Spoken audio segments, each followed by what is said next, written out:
Hey there, and welcome to Crazy Pepper, the channel where drama sizzles and revenge burns hotter than ever. If you love jaw dropping twists, bold characters, and stories that keep you guessing till the end, you're in the right place. Subscribe and dive into gripping tales of betrayal, karma, and ultimate payback. Get ready for unforgettable moments and satisfying endings, only on Crazy Pepper. Hit that though, and let the drama begin. The divorce papers were supposed to arrive next Tuesday. Instead, I found myself shadowboxing in my home gym at 11:30 p.m., listening to my wife and daughter plot my complete annihilation in the kitchen next door. You can't blame him for not touching you. He's always working, Mom. Maybe Reed is just more fun. Besides, you said you'd dump him after the annulment goes through. My 18-year-old daughter Chloe's voice carried that special brand of cruelty that only comes from years of private school education and unlimited credit cards. I stopped mid-punch, sweat dripping onto the expensive rubber flooring I'd installed last spring. "Keep your voice down," my wife Tina hissed. "Sam might hear you." "So what? He's too pathetic to do anything about it anyway. My followers think it's hilarious that you're cheating on him. The memes are getting thousands of likes. Wow, warm, fuzzy family night. All that's missing is Maury Povich and a DNA test. I'm Sam Morrison, 42 years old, CEO of a mid-tier tech company, and apparently the biggest joke in our affluent suburb of Millbrook Heights. 20 years ago, I was installing cable boxes to pay for community college. Now I live in a $4 million colonial with a wife who hasn't touched me in 6 months and a daughter who treats me like a walking ATM with commitment issues. Reed says the annulment will be easy, since you two never consummated the marriage, Chloe continued. God, Mom, I can't believe you married someone so desperate. The annulment. My brilliant idea after 6 weeks of Tina's my body, my choice routine following our wedding.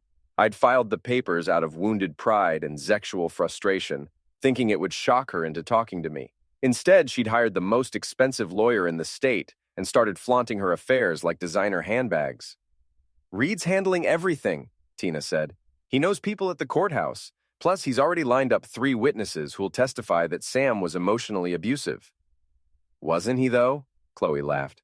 I mean, working 16-hour days and expecting his wife to actually sleep with him, that's basically domestic violence.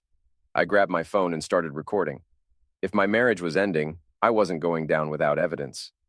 The best part is, Reed's been helping me move money into offshore accounts for months, Tina continued.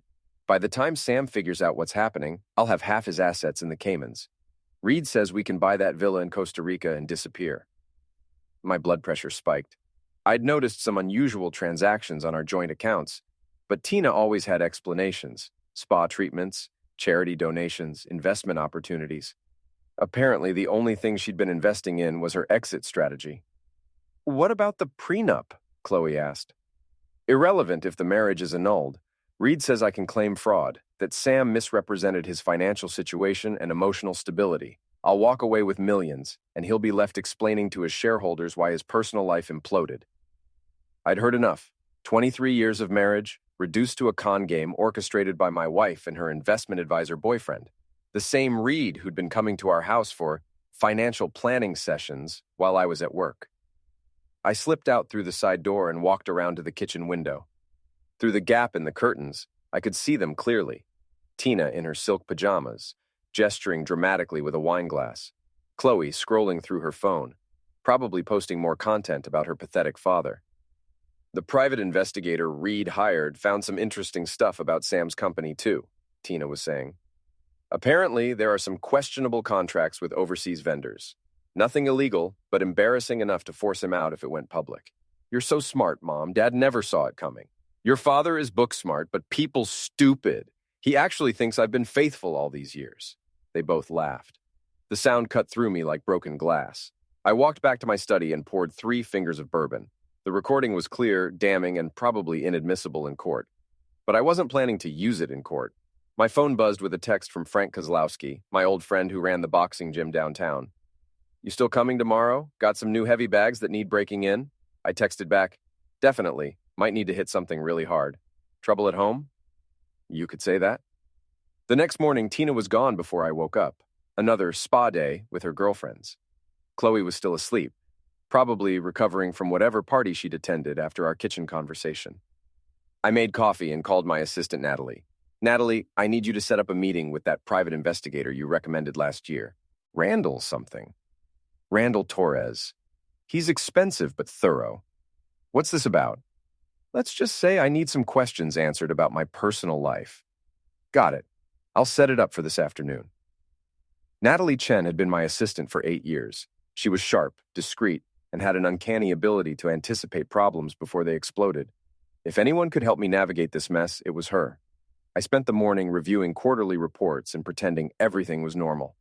Around noon, my phone rang. The caller ID showed Reed Blackstone's number.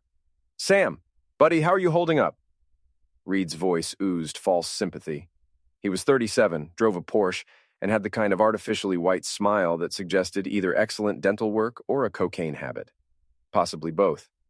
I'm fine, Reed. What can I do for you? Well, I know this whole annulment thing must be tough on you. Tina's really torn up about it. I'm sure she is, I thought. Torn up about which offshore account to use next. She's a strong woman. I'm sure she'll land on her feet. That's what I wanted to talk to you about. I've been helping her with some financial planning, and I think there might be some opportunities for you too. Maybe we could grab lunch this week? I'll have to check my schedule. Of course. No rush.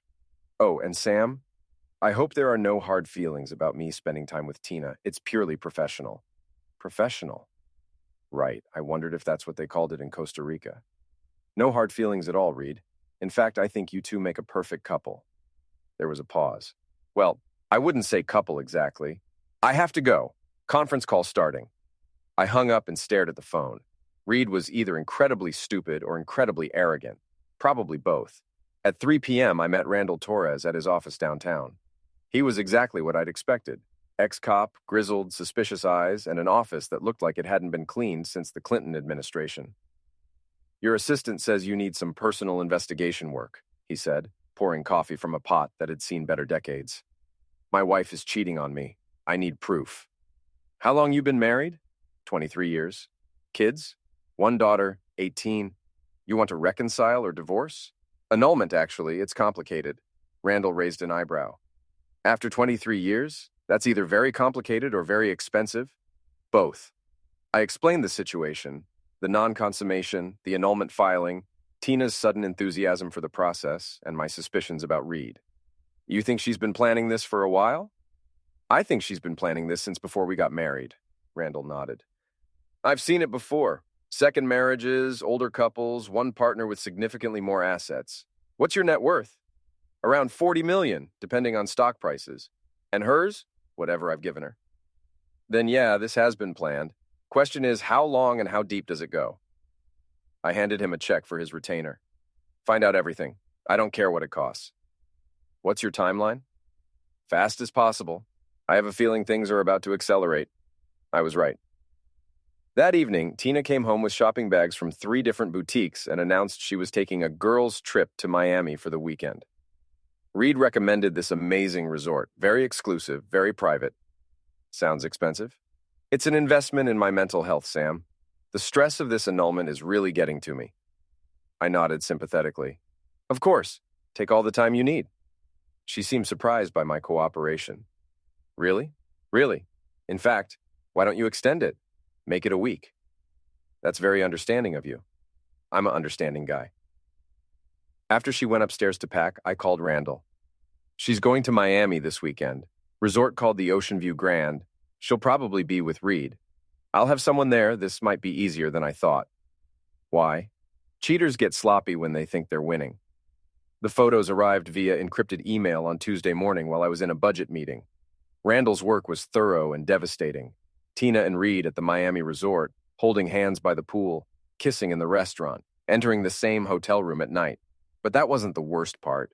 The worst part was the other photos. Older ones, dating back 3 years. Tina with different men at different hotels. The Ritz-Carlton in Boston with a pharmaceutical executive. The Four Seasons in San Francisco with a venture capitalist. A ski resort in Aspen with someone I recognized as a federal judge. My wife hadn't just been cheating. She'd been running a systematic campaign of infidelity that would make a call girl blush. I scrolled through the evidence on my laptop. Each image, a fresh knife twist. There were credit card receipts showing charges for couples' massages, romantic dinners, and luxury suites, all paid for with our joint accounts. Hotel registrations under fake names, travel bookings for business conferences that were actually romantic getaways. The paper trail went back to our wedding day. My phone buzzed with a text from Tina. Having an amazing time. The resort is perfect. Wish you were here. I stared at the heart emoji and felt something cold settle in my chest. Not anger. That would come later. This was calculation. Glad you're enjoying yourself? I texted back. Take lots of pictures. She was already doing that. Randall's investigator had captured her and Reed in at least 30 compromising positions over 4 days. But more importantly, he'd also documented their conversations. Reed was broke. Despite the Porsche, the expensive suits, and the investment advisor title, Reed Blackstone was leveraged to his eyeballs and facing bankruptcy. His clients were mostly wealthy women he'd seduced and swindled. Tina wasn't his first mark. She was his retirement plan. The irony was delicious. My wife was being conned by the same man she was using to con me. I forwarded the entire file to my lawyer, then called Natalie. Cancel my afternoon meetings. I need to visit someone. The private investigator? No, my wife's best friend. Lana Hartwell lived in a sprawling Tudor mansion on the other side of Millbrook Heights. She'd been Tina's closest confidant for 15 years, ever since her own messy divorce from a hedge fund manager. If anyone knew the full extent of Tina's activities, it would be Lana. I found her in her garden, pruning roses with the focused intensity of a surgeon. Sam, what a lovely surprise. Tina didn't mention you were coming by. Tina's in Miami. I thought you knew. Lana's hand paused on the pruning shears. Miami? She told me she was visiting her sister in Portland. Interesting. Even Tina's best friend wasn't getting the truth. Must have gotten my wires crossed, I said. Mind if we chat? I could use some advice about the annulment. Of course. Let's go inside. Lana's house was decorated in what I called divorce chic. Expensive furniture arranged to suggest both sophistication and victimhood. We sat in her living room, surrounded by photos of her European vacations and charity events. I have to say, Sam, I'm surprised you're going through with this annulment. 23 years is a long time to throw away. Sometimes you realize you never really knew someone. What do you mean? I pulled out my phone and showed her one of the Miami photos, Tina and Reed kissing by the pool. Lana's reaction was perfect. Shock, outrage, protective anger on my behalf. If I hadn't been watching carefully, I might have believed it. Oh my God, Sam, I had no idea. This is terrible. You've never seen Reed before? Never. Who is he? Investment advisor. He's been helping Tina with some financial planning. I can't believe she would do this to you, after everything you've given her. The performance was flawless, but I caught the tell. A tiny smile that flickered across her lips when she thought I wasn't looking. Lana wasn't surprised by the photos. She was pleased by them. I'm thinking about hiring a different private investigator, I said. Get a second opinion on some things. That sounds smart. You want to be thorough. Exactly. I mean, if Tina's been cheating, who knows what else she's been hiding? Financial irregularities, other relationships, maybe even criminal activity. Now Lana looked genuinely concerned. Criminal activity? Well, if she's been moving money around without my knowledge, that could be considered fraud. And if other people were helping her, I shrugged. Conspiracy charges can be very serious. I'm sure it's nothing like that, Sam. Tina's not a criminal. You're probably right, but I'd hate for innocent people to get caught up in a federal investigation just because they gave her bad advice. I left Lana's house convinced she was more involved than she'd admitted. The question was how much more. That evening, Chloe came home from her college prep classes and found me in the kitchen making dinner. Where's Mom? Miami. Girls' trip. Oh, right. With Aunt Sarah. Another lie. Tina didn't have a sister named Sarah.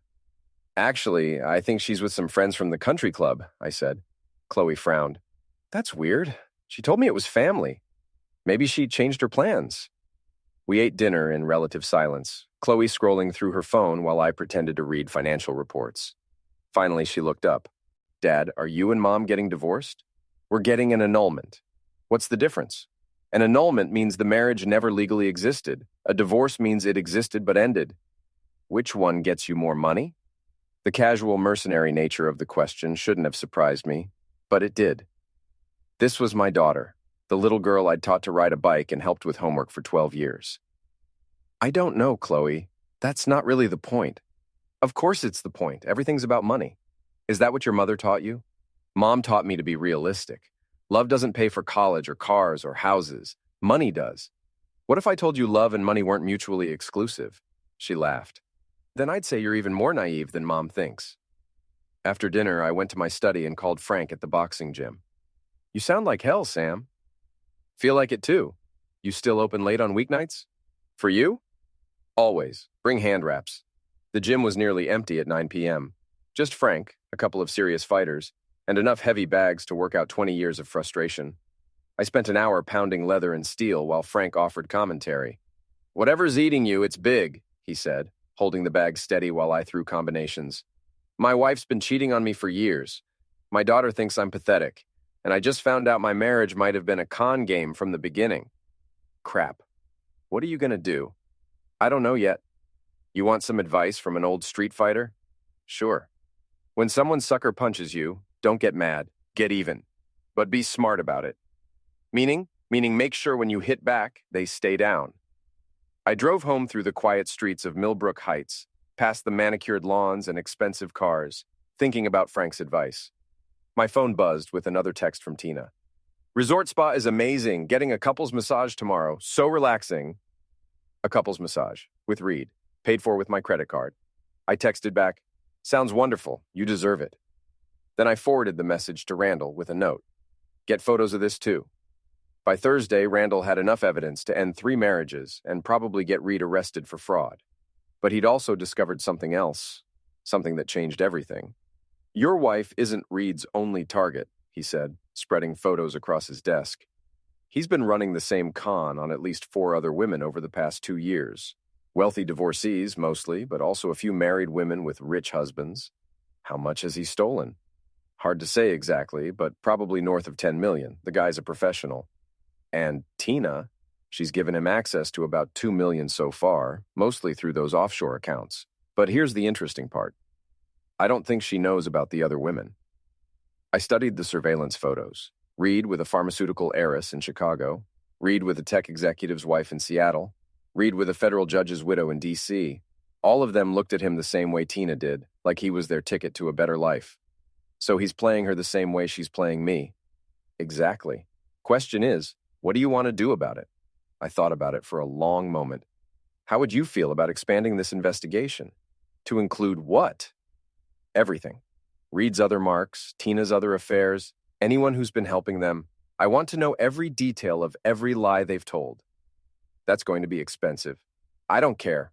I want to know everything. Randall grinned. Now you're talking my language. That night, Tina called from Miami. Hi, honey. Just wanted to hear your voice. How's the trip? Amazing. The weather's perfect, the food is incredible, and I'm feeling so much better about everything. That's great. When are you coming home? Sunday evening. Reed, the travel agent, found us a great flight. The slip was so obvious I almost laughed. Looking forward to having you back. Sam, I want you to know that whatever happens with the annulment, I don't want us to be enemies. We've been through too much together. I feel the same way, Tina. We should definitely stay close. After we hung up, I poured a drink and sat in my study, staring at the wall of photos from our marriage, our wedding day, anniversaries, vacations, Chloe's birthdays, 23 years of what I'd thought was love. But looking at them now, I could see the truth I'd missed. In every photo, Tina was looking at the camera, not at me. She was performing for an audience, not living in the moment. Even on our wedding day, she'd been thinking about the exit strategy. My phone rang. It was Natalie. Sorry to call so late, but I thought you should know. Reed Blackstone just made an appointment to see you next week. He wants to discuss investment opportunities. Did he say what kind? Something about international real estate development. He seemed very excited about it. I smiled in the darkness of my study. Reed was about to make his final play for my money, probably thinking he had me completely fooled. He was half right. I had been fooled for 23 years. But that was about to change. Sunday evening arrived with the kind of autumn storm that makes expensive houses feel like fortresses. I was in my study when I heard Tina's car in the driveway, followed by the sound of luggage wheels on marble flooring. Sam, I'm home! She found me reading financial reports, a glass of bourbon at my elbow. Tina looked radiant, tanned, relaxed, and glowing with the kind of satisfaction that comes from a week of 5-star adultery. You look rested, I said. I feel like a new woman. The spa treatments were incredible. She kissed my cheek, and I caught the scent of expensive cologne that definitely wasn't mine. How was your week? Productive? I learned a lot of interesting things. About work? Among other things. She studied my face, looking for signs of suspicion. I kept my expression neutral, almost bored. Well, I'm exhausted. I think I'll take a bath and go to bed early. Good idea. You'll want to be well rested for tomorrow. Why? What's tomorrow? Reed's coming by the office. He wants to discuss some investment opportunities. Tina's hand paused on the doorframe. Reed's coming to your office? Around 2 p.m. He seems very excited about some international real estate project. Costa Rica, I think he mentioned. The color drained from her face. Costa Rica? Beautiful country from what I hear. Great place to disappear if someone wanted to start a new life. I don't know what you mean. I'm sure you don't. She stood there for a long moment, clearly trying to decide whether to probe further or retreat. Retreat won. Well, good night then. Good night, Tina. Sweet dreams. After she left, I called Randall. She's back? Nervous as hell. I think they're going to accelerate their timeline. You ready for tomorrow? More than ready. Is everything set up? Audio, video, the works. Your office is going to be better wired than a FBI sting operation. Perfect. Let's see how good Reed really is. The next morning, I arrived at Morrison Technologies early and spent an hour reviewing Randall's complete file on Reed Blackstone. The man's real name was Richard Blackwood, and he had a criminal record going back 15 years. Fraud, embezzlement, identity theft, and at least 3 counts of bigamy. He'd served 2 years in federal prison and been released 18 months ago. My wife had been sleeping with a career criminal. At exactly 2 p.m., Reed arrived at my office wearing a $1,000 suit and carrying a leather briefcase that probably cost more than most people's cars. Natalie showed him in with the kind of professional courtesy that masked complete contempt. Sam, great to see you, buddy. Reed's handshake was firm, his smile perfect, his cologne expensive. He was everything I'd never been, smooth, charming, and completely without conscience. Thanks for coming, Reed. Can I offer you something to drink? Coffee would be great. Black. While Natalie poured coffee, Reed settled into the chair across from my desk and opened his briefcase with theatrical precision. I have to tell you, Sam, I'm really excited about this opportunity. It's exactly the kind of diversification strategy that could take your portfolio to the next level. I'm listening. He pulled out a glossy presentation folder filled with photos of luxury resorts, financial projections, and legal documents that looked impressive and were probably completely fabricated. Costa Rica is experiencing unprecedented growth in the luxury tourism sector. American investors are making fortunes developing high-end properties for wealthy retirees and vacation home buyers. Sounds promising. It gets better. I've identified a specific property, 200 acres of pristine beachfront, perfect for a boutique resort. The current owner is motivated to sell quickly due to some family issues. Reed spread photos across my desk. The property was gorgeous. White sand beaches, tropical forests, and crystal clear water that looked like something from a travel magazine. What's the investment? $20 million gets you a controlling interest. Conservative projections show a 300% return within 5 years, but I think we could do much better. That's a significant commitment. For someone with your net worth, it's a rounding error. And here's the beautiful part. Costa Rica has very favorable tax laws for foreign investors. You could potentially shelter most of your domestic income. I pretended to study the documents while Reed launched into a detailed pitch about construction timelines, marketing strategies, and profit projections. He was good, very good. If I hadn't known he was a career criminal trying to steal my money, I might have been impressed. There is one small complication, he said, lowering his voice conspiratorially. What kind of complication? The seller wants the transaction completed quickly and quietly. There are some local political issues that could complicate things if word gets out too early. How quickly? This week. I know it sounds rushed, but opportunities like this don't wait around.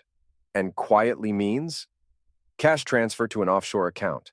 Clean, simple, and completely legal under Costa Rican law. There it was. The hook. $20 million transferred immediately to an untraceable account for a property that probably didn't exist. I'd need to see more documentation. Of course, but I have to warn you, there are other investors interested. In fact, I probably shouldn't be telling you this, but one of them is already putting together a competing offer. The artificial urgency was textbook con artistry. Create scarcity, pressure the mark to act quickly, don't give them time to think or investigate. Who's the other investor? I can't say specifically, but it's someone local, someone who knows your business very well.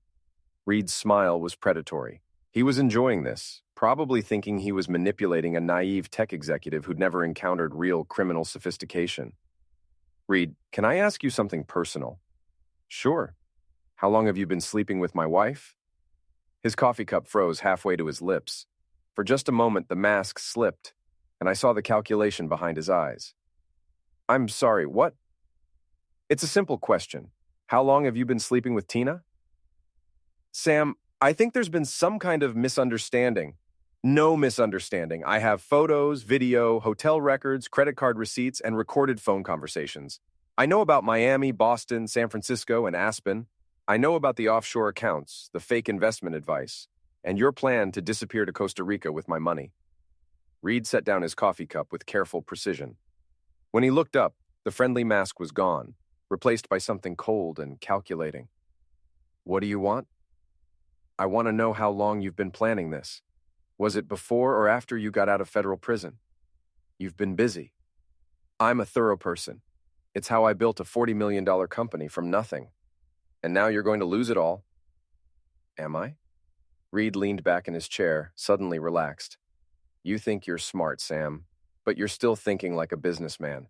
This isn't a boardroom negotiation, this is war. Then let's talk strategy. You're broke, facing bankruptcy, and running cons on at least 4 other women besides my wife. Your real name is Richard Blackwood, you're a convicted felon, and you're violating your parole by crossing state lines without permission. None of that matters if you're dead. The threat was delivered casually, almost conversationally. Reed was no longer pretending to be a legitimate investment advisor. Are you threatening me? I'm explaining reality. You have 2 choices.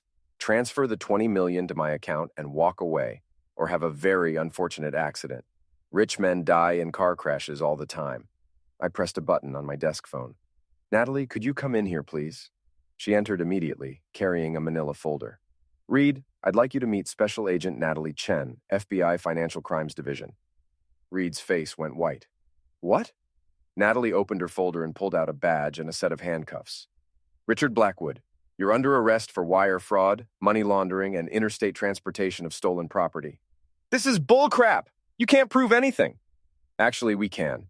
Your conversation with Mr. Morrison was recorded and transmitted live to a federal task force. We have enough evidence to put you away for 20 years. As Natalie read Reed his rights, I walked around the desk and looked down at him. You made one critical mistake, Reed. You assumed I was as stupid as your other marks. This isn't over, Morrison. Your wife is still going to destroy you in court. My wife is about to have much bigger problems than an annulment. 2 FBI agents entered my office and escorted Reed away in handcuffs. His expensive briefcase and fake investment documents were bagged as evidence. After they left, I sat alone in my office, staring out at the city skyline. Phase 1 was complete. Reed was finished, his con exposed, his threats neutralized. But Reed was just the beginning. My phone buzzed with a text from Tina. How did your meeting with Reed go? He's not answering his phone. I texted back. We had a very productive conversation. I think you should come home. We need to talk. About what? Everything. An hour later, Tina burst into my study like a woman whose world was collapsing, which technically it was. What did you do to Reed? I had him arrested for fraud. You bastard, you set him up. Actually, he set himself up. I just provided the opportunity. Tina was pacing now, her composure completely shattered. You don't understand what you've done. Reed has connections, dangerous people who what? Are going to come after me? Reed's connections are other criminals, Tina, and they're all going to disappear the moment the FBI starts asking questions. You think you're so smart, don't you? Smart enough to know that my wife has been running a 23-year con game on me. She stopped pacing. What are you talking about? I opened my laptop and turned it toward her. The screen showed a financial analysis Randall had prepared. Every suspicious transaction, every unexplained expense, every dollar she'd moved or stolen over the past decade. I'm talking about systematic theft, Tina. I'm talking about offshore accounts, fake charities, and investment scams. I'm talking about a pattern of behavior that started the day we got married. You can't prove any of that. I can prove all of it. Bank records, hotel receipts, phone logs, email transcripts. I have enough evidence to send you to prison for 10 years. Tina collapsed into a chair, her face pale and drawn. What do you want? I want the truth, all of it, starting with why you married me. She was quiet for a long moment, staring at her hands. When she finally spoke, her voice was barely a whisper. I was broke. My first husband left me with nothing, and I had a daughter to raise. You were successful, lonely, and desperate for a family. So, you decided to rob me? I decided to survive. Do you have any idea what it's like to be a single mother with no money and no prospects? You were my ticket to security. And the affairs? Insurance. I needed to maintain relationships with other wealthy men in case things didn't work out with you. The casual brutality of her honesty was breathtaking. 23 years of marriage reduced to a business transaction. What about Chloe? Does she know? Chloe knows what she needs to know. She's not stupid, Sam. She understands how the world works. The world, according to Tina Morrison. The world according to reality. Love doesn't pay bills. Romance doesn't buy houses or cars or college educations. Money does. I closed the laptop and leaned back in my chair. Well, Tina, I have some bad news for you. The money's gone. What do you mean, gone? I mean, I've moved it. Every account, every investment, every asset. As of this afternoon, you have access to exactly nothing. Her eyes widened. You can't do that. I have rights. You have the right to remain silent. Anything else depends on how cooperative you want to be. Cooperative with what? With helping me understand the full scope of your activities. I want to know about every affair, every theft, every lie. I want names, dates, amounts, and methods. And if I refuse, then I turn everything over to the FBI and let them sort it out. Your choice. Tina stared at me for a long moment, probably calculating her options. Finally, she nodded. What do you want to know? Everything. Start at the beginning. What Tina told me over the next 3 hours redefined everything I thought I knew about betrayal. She spoke in a flat, emotionless voice, recounting 23 years of systematic deception with the clinical precision of a forensic accountant. The affairs had started 6 months after our wedding. The first was with my business partner, David Chen, Natalie's older brother and the co-founder of Morrison Technologies. Tina had seduced him during a company retreat, then used the relationship to gather inside information about our business plans and financial projections. David was easy, she said. He was married, but unhappy, and he thought I was genuinely interested in him. I let him believe we were going to run away together while I copied his files and learned about the company's growth potential. How long did it last? 2 years. I ended it when I realized you were going to be more successful than he was. David had left the company shortly after, selling his shares back to me for what I'd thought was a generous price. Now I realized Tina had probably convinced him to take the deal as part of some larger manipulation. The pharmaceutical executive came next, followed by the venture capitalist, then the federal judge. Each relationship had been carefully chosen and strategically managed. Tina would research wealthy men, engineer meetings through social events or mutual friends, then begin the slow process of seduction and information gathering. It wasn't just about the money, she explained. It was about building a network. Rich men talk to each other, Sam. They share investment opportunities, business deals, insider information. By sleeping with them, I gained access to a world you could never have reached on your own. And you used that information to help my business? Of course. Where do you think some of your best opportunities came from? That government contract 3 years ago? I got the inside track from Judge Morrison. The pharmaceutical partnership? Dr. Richards gave me the details 6 months before it went public. I felt sick. My company's success hadn't been built on my business acumen. It had been built on my wife's systematic prostitution. What about the money you stole? I never stole anything. I moved money into accounts that would be safe if something happened to you or the business. It was protection for me and Chloe. Protection from what? From poverty. From being left with nothing if you decided to trade me in for a younger model. The offshore accounts contained nearly $8 million, money she'd siphoned off over the years through fake expenses, inflated bills, and outright transfers. She'd also been receiving gifts from her various lovers, totaling another $3 million in cash, jewelry, and investments. Reed wasn't like the others, she continued. He approached me, not the other way around. He knew about my other relationships and threatened to expose everything unless I gave him access to your accounts. So he was blackmailing you? At first. But then he offered me something better, a way out. The Costa Rica plan was real, Sam. We were going to disappear together and start over. With my money. With enough money to live comfortably for the rest of our lives. I poured another bourbon and tried to process what I'd learned. My entire adult life had been built on lies. My marriage was a business arrangement, my success was tainted by insider information, and my wife was a criminal who'd been planning to abandon me from the beginning. What about Chloe? What about her? How much does she know? Tina hesitated for the first time. She knows I've had relationships with other men. She doesn't know about the financial arrangements. But she supports what you're doing.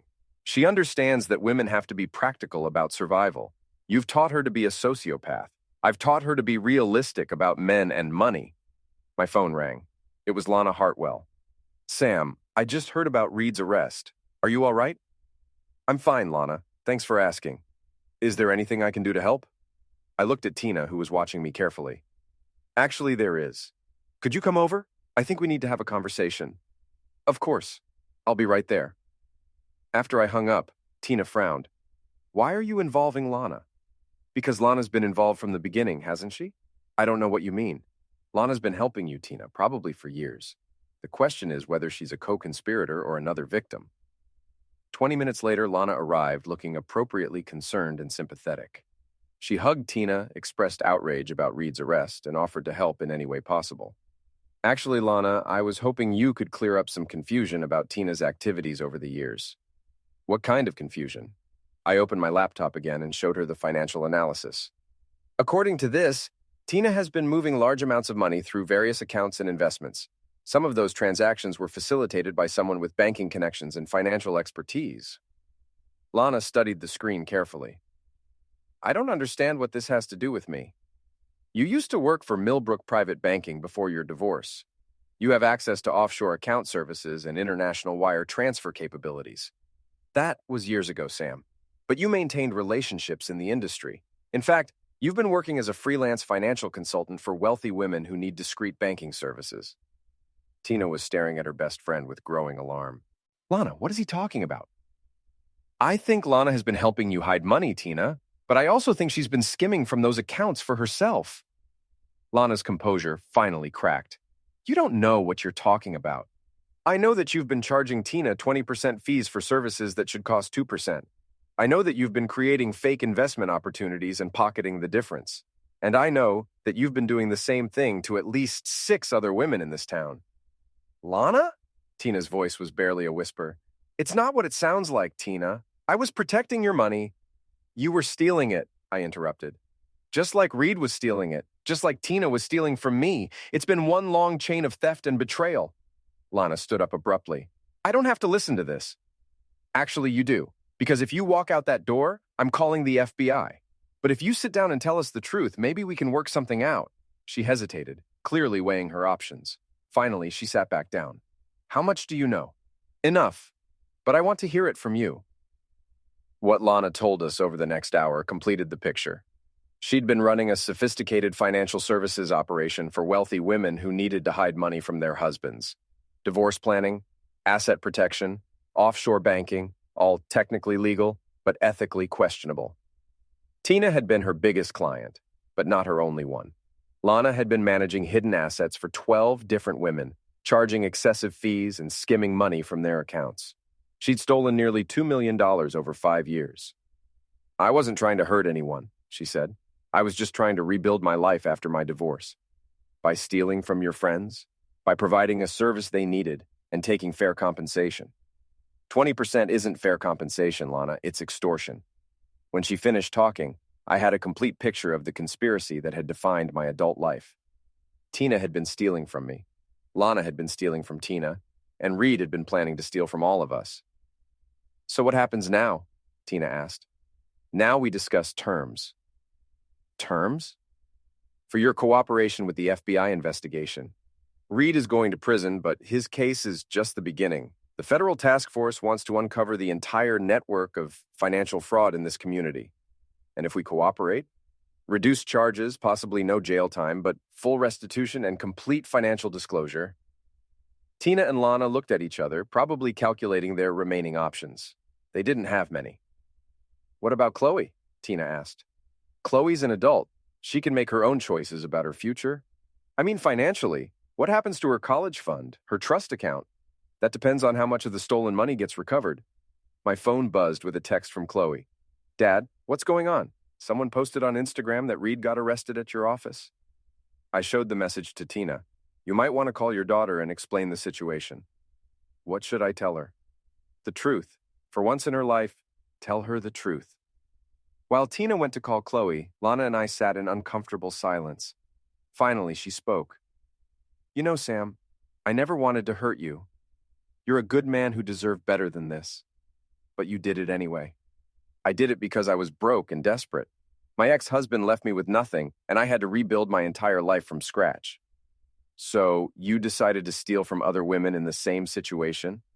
I decided to survive, just like Tina, just like Reed, just like everyone else in this mess. No, Lana, Reed decided to steal because he's a career criminal. Tina decided to steal because she's selfish and entitled. You decided to steal because you thought you were smarter than everyone else. And what about you, Sam? What's your excuse for letting it happen for 23 years? The question hit harder than I expected. I don't have an excuse. I was naive, trusting, and probably willfully blind to things I didn't want to see. So, we're all guilty of something. The difference is, I'm not trying to justify it. Tina returned from her phone call looking shaken. Chloe wants to come home and talk to us. What did you tell her? That her father isn't the pathetic loser she thought he was? Chloe arrived home 2 hours later, her usual teenage arrogance replaced by something I hadn't seen in years, uncertainty. She'd driven down from her prep school in her BMW convertible, probably breaking every speed limit between here and there. Dad, what the hell is going on? We were sitting in the living room, me, Tina, Lana, and now Chloe. 4 people whose lives had been built on lies and were about to be rebuilt on truth. Your mother has been stealing money from me for 23 years, I said. Lana has been helping her hide it while stealing some for herself, and Reed was planning to steal it all and disappear to Costa Rica. Chloe looked at her mother. Is that true? It's more complicated than that. Is it true? Tina nodded slowly. Yes. How much money? About $11 million total. Chloe's face went white. 11 million? Jesus, Mom, what were you thinking? I was thinking about protecting our future. Your future. By stealing from Dad? By lying to everyone? By teaching me that men are idiots who deserve to be robbed? The conversation that followed was brutal and necessary. Chloe had grown up believing that her father was weak, that her mother was smart, and that manipulation was just another word for survival. Now she was learning that her entire worldview had been built on criminal behavior. So what happens to me? She asked finally. That depends on what you want to happen, I said. What do you mean? I mean, you're 18 years old and legally an adult. You can choose to be part of the solution or part of the problem. What's the solution? Full cooperation with the FBI investigation, complete honesty about what you knew and when you knew it, and accepting responsibility for your role in this mess. I didn't steal anything. No, but you helped create a culture where stealing was acceptable. You mocked me for being honest, praised your mother for being clever, and encouraged the behavior that led to this situation. Chloe was quiet for a long moment. What's the alternative? The alternative is that you continue to believe that other people exist to be exploited, and you spend your life wondering when someone's going to do to you what you've been doing to them. That's not fair, Dad. I'm just a kid. You're not a kid, Chloe. You're an adult who's been raised with a twisted value system. The question is whether you want to fix it or live with the consequences. Over the next hour, we discussed the practical implications of cooperation. Tina would have to surrender the offshore accounts and provide complete financial records. Lana would have to do the same and help the FBI identify her other clients. Chloe would have to testify about the family dynamics that enabled the fraud. What about college? Chloe asked. Your college fund is probably going to be seized as evidence, I said. But if you cooperate fully and demonstrate genuine remorse, I'll pay for your education out of whatever assets remain. And if I don't cooperate, then you'll be on your own financially, and you might be facing criminal charges as an accessory. It wasn't much of a choice, but it was the only choice any of us had. The FBI interview took place the next morning at the federal building downtown. Special Agent Sarah Martinez led the questioning, with Natalie observing and taking notes. The conference room was sterile and intimidating, exactly as it was meant to be. Tina went first. spending 4 hours detailing her 23 years of systematic theft and adultery. She provided account numbers, transaction records, and contact information for her various lovers. Her cooperation was complete and devastating. Lana went next, explaining her offshore banking network and identifying 12 other women who'd used her services. She also provided evidence of Reed's other victims and his pattern of financial seduction. Chloe's interview was shorter but more emotionally difficult. She had to admit that she'd known about her mother's affairs and had actively encouraged the behavior. She also had to acknowledge her role in creating a family dynamic that normalized criminal activity. My interview was last and focused primarily on what I'd known and when I'd known it. The agents were particularly interested in whether I'd willfully ignored evidence of the fraud or had been genuinely deceived. Mr. Morrison, your wife stole $11 million over 23 years. That's an average of almost $500,000 per year. Are you telling us you never noticed? I'm telling you that I trusted my wife to manage our personal finances while I focused on building the business. I reviewed our major accounts quarterly, but I didn't scrutinize every transaction. What about the offshore accounts? I knew Tina had some international investments, but she told me they were legitimate tax shelters recommended by our financial advisor. Did you ever verify that with the advisor? No, I trusted my wife. The phrase, "I trusted my wife," became a refrain throughout the interview. I'd trusted her with our money, our daughter, our marriage, and our future. That trust had been systematically betrayed, but the agents needed to understand that the betrayal had been sophisticated and carefully concealed. After 6 hours of interviews, Agent Martinez called us back together. Based on your cooperation today, we're prepared to offer the following terms. Mrs. Morrison and Miss Hartwell will plead guilty to conspiracy and fraud charges, but will receive suspended sentences in exchange for full restitution and continued cooperation. Miss Morrison will serve 200 hours of community service and 5 years of probation. No charges will be filed against Chloe Morrison. What about the money? Tina asked. Every dollar will be returned to Mr. Morrison, minus what's already been spent. We estimate he'll recover about $8 million of the $11 million stolen. And Reed. Mr. Blackwood is facing federal charges in 4 states. He'll probably spend the next 15 years in prison. That evening, we sat in our kitchen, the same kitchen where this had all started with an overheard conversation, and tried to figure out what came next. So I guess this is it, Tina said. 23 years over. It was over a long time ago, I replied. We just didn't know it. What happens now? Now you find somewhere else to live, and we finalize the annulment. What about Chloe? Chloe's an adult. She can choose where she wants to live and what kind of relationship she wants to have with both of us. Chloe had been quiet throughout dinner, picking at her food and avoiding eye contact. Finally, she looked up. Dad, I'm sorry. For everything. For the way I treated you, for the things I said, for believing Mom's version of reality. I appreciate that, Chloe. Can you forgive me? I can forgive you. But forgiveness doesn't erase consequences. You're going to have to rebuild your life based on different values than the ones you learned here. I know. I want to do that. Then we'll figure it out together. Lana had already left town, supposedly to stay with relatives in California while she waited for sentencing. I suspected she was actually planning to disappear entirely, but that was the FBI's problem now. 3 weeks later, Tina moved out of the house and into a small apartment across town. The annulment was finalized without complications. Technically, our marriage had never been consummated, so the legal dissolution was straightforward. I kept the house, the business, and most of the assets. Tina kept her freedom and a small settlement that would allow her to live modestly but not luxuriously. Chloe decided to finish her senior year at prep school and then attend a state university instead of the Ivy League school she'd originally planned. The scandal rocked Millbrook Heights for months. Reed's arrest had exposed a network of financial fraud that implicated dozens of wealthy families. 3 marriages ended in divorce, 2 men were arrested for tax evasion, and the country club lost half its membership. I became something of a local celebrity, the tech executive who'd outsmarted the criminals trying to destroy him. People wanted to know how I'd uncovered the conspiracy, how I'd felt about the betrayal, and what I planned to do next. The truth was, I felt empty.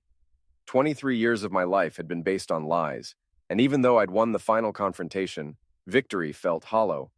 I'd lost my family, my trust in other people, and my faith in the basic goodness of human nature. But I'd also gained something: clarity about who I really was and what I actually valued. I wasn't the naive, trusting fool that Tina and Chloe had thought I was. I was a man who'd built something real from nothing, who'd survived a sophisticated long-term attack on everything I'd worked for, and who'd had the courage to fight back when fighting back mattered. 6 months after Reed's arrest, I received a letter from him in federal prison. He wanted to apologize for his role in the conspiracy and to warn me about other threats I might not have discovered. I threw the letter away without reading it completely. Reed had nothing to offer me except more lies and manipulation. But I did keep one paragraph. You think you won, Morrison, but you just proved my point. In the end, everybody's running a con. Yours was pretending to be a good husband and father while building your fortune on insider information. At least I was honest about being a criminal. He was wrong, but not entirely wrong. I had benefited from Tina's network of relationships, even though I hadn't known how she'd built that network. I'd been willfully blind to warning signs that I should have investigated, and I had chosen to focus on business success rather than family relationships. But the difference between Reed and me wasn't moral. It was practical. Reed's con had been designed to destroy other people for his own benefit. My con had been designed to build something lasting that could benefit everyone. The distinction mattered, even if the result had been the same. A year later, Morrison Technologies went public. The IPO raised $200 million and made me one of the wealthiest men in the state. I used some of the money to establish a foundation focused on helping victims of financial fraud, particularly women who'd been targeted by predators like Reed. Chloe graduated from high school with honors and enrolled at the state university to study criminal justice. She wanted to become an FBI agent specializing in white-collar crime. We had dinner once a month and talked regularly on the phone. Our relationship was slowly rebuilding on a foundation of honesty rather than manipulation. Tina got a job at a nonprofit organization and seemed to be genuinely trying to rebuild her life. We had no contact except through lawyers, and I preferred it that way. She'd made her choices, and I'd made mine. Lana disappeared entirely. The FBI issued a warrant for her arrest when she failed to appear for sentencing, but she'd apparently planned her escape well. Rumors placed her in South America, Europe, and Southeast Asia, but no one knew for sure. Reed served his time and was released after 12 years. I heard he'd found religion in prison and was working as a counselor for other ex-convicts. I hoped it was genuine, but I didn't really care. His story was over as far as I was concerned. On the second anniversary of Reed's arrest, I was working late in my office when Natalie knocked on my door. "There's someone here to see you," she said. "Who?" "Frank Kozlowski, from the boxing gym." Frank entered carrying 2 cups of coffee and wearing the same concerned expression he'd had the night I'd first told him about my problems. "Heard you made the Forbes list," he said, settling into the chair Reed had occupied 2 years earlier. "Money's not everything, Frank." "No, but it's better than being broke and stupid." We sat in comfortable silence for a while, drinking coffee and watching the city lights through my office windows. "You ever regret how it all went down?" Frank asked. "Which part?" "Any of it. All of it." I thought about the question seriously. Did I regret marrying Tina? Did I regret trusting her for 23 years? Did I regret the brutal way I'd exposed and destroyed the conspiracy against me? "I regret being naive," I said finally. "I regret not seeing the truth sooner, but I don't regret fighting back when I finally understood what was happening." "Good, because there's something you should know." "What?" Frank pulled out his phone and showed me a news article. The headline read, "Former investment advisor dies in Costa Rica car accident." Reed Blackstone was dead. According to the article, he'd been driving drunk on a mountain road and had crashed into a ravine. There were no other vehicles involved, no witnesses, and no survivors. When did this happen? 3 days ago. Thought you should hear it from a friend instead of reading about it online. I stared at the article, trying to process how I felt about Reed's death.